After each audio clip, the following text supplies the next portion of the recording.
Elle n'a pas encore de nom, mais aura pour mission d'incarner le futur de l'Égypte.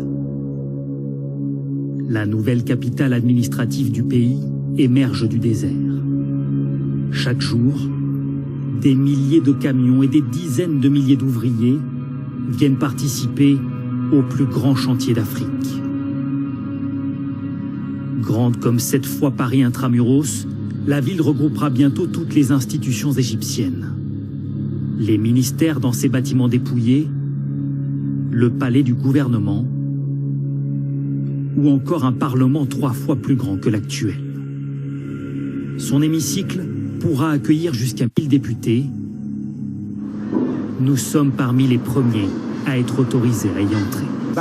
Là, on est au premier niveau, mais il y aura 16 rangées de gradins jusqu'en haut. La population égyptienne augmente rapidement, alors on a prévu 3 fois plus de places dans l'hémicycle pour accueillir plus de députés. Les ouvriers se relaient ici 24 heures sur 24, car le déménagement du Parlement et des premiers ministères est prévu dès l'an prochain. Ici, il y aura le ministère des Affaires étrangères, celui de la Justice et celui de l'économie. Pour arriver jusqu'ici, les nouveaux habitants emprunteront ces autoroutes à 12 voies. Un aéroport et 1200 lieux de culte sont également prévus, comme cette cathédrale copte ou cette impressionnante mosquée. Plusieurs centaines de milliers de fonctionnaires s'installeront également dans ces immenses quartiers résidentiels. La ville doit à terme accueillir 6 millions de personnes.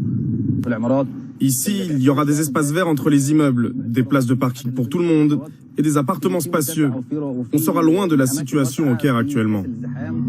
Le Caire, suffocante, encombrée, souvent paralysée par ce que les Égyptiens appellent le zarma, les perpétuels embouteillages. La nouvelle capitale s'en éloignera de 60 km et promet des espaces verts et une architecture rappelant celle de Dubaï. Le long de la route qui y mène, partout, les panneaux vantent les mérites de la future ville, à coups de noms ronflants censés convaincre les Égyptiens de rejoindre les portes du désert. Aussi ambitieux et spectaculaire qu'il puisse paraître, ce projet suscite tout de même les réticences et le scepticisme de certains urbanistes qui considèrent qu'il a été mal pensé et qu'il est à terme voué à l'échec. Car depuis plusieurs décennies, les villes nouvelles construites en Égypte ont presque toutes été des fiascos. Exemple dans cette banlieue du Caire où le chantier ne semble même pas terminé. Pas de transport en commun, pas d'énergie verte, 75% de logements vides. Vous ne voyez personne dans les rues. Il y a très peu d'habitants ici. C'est peut-être la ville nouvelle où il y a le moins d'habitants. Pour cet urbaniste, la nouvelle capitale est construite trop proche de l'actuelle et sera très vite avalée par la rapide expansion du Caire. On ne construit pas une nouvelle capitale à 60 km de l'ancienne. On n'a jamais vu ça. Mais est-ce que vraiment on va transférer tous les ministères et toutes les ambassades? Est-ce que l'ambassade de France va quitter son siège au bord du Nil pour venir s'installer dans ce désert? Je doute fort. Ce projet à 40 milliards d'euros peut-il tourner au fiasco?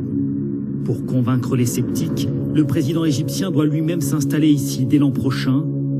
Il prendra, dit-on, ses quartiers dans un palais digne des pharaons, un bâtiment qu'aucune télévision n'a pour l'heure été autorisée à filmer.